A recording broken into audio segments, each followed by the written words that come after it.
యేసు రక్తం నువ్వు నమ్మినందుకే వచ్చింది. నువ్వేదో కడుక్కున్నావని కాదు, నువ్వెక్కడో కడిగేసుకున్నావని అదేం లేదు. నీ పాపాలు నువ్వు కడుక్కోలేవు.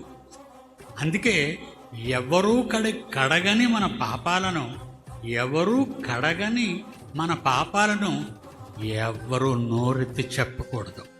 ఎవ్వరు కూడా అదిగో ఆయన పాపం చేస్తున్నాడు, ఇదిగో ఏం పాపం చేస్తుంది, మీకు ఎందుకు కదా పాపాలు కూడా మీకు ఎందుకు?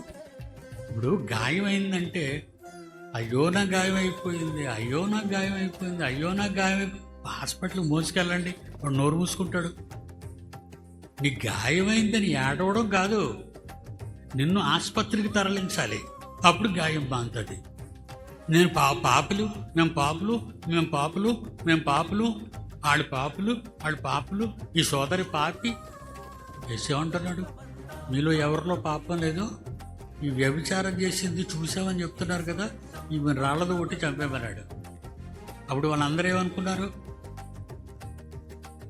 నోరు మూసుకొని వెళ్ళిపోయారు. ఎదుటివారి పాపాలను ఎత్తి చూపకూడదు.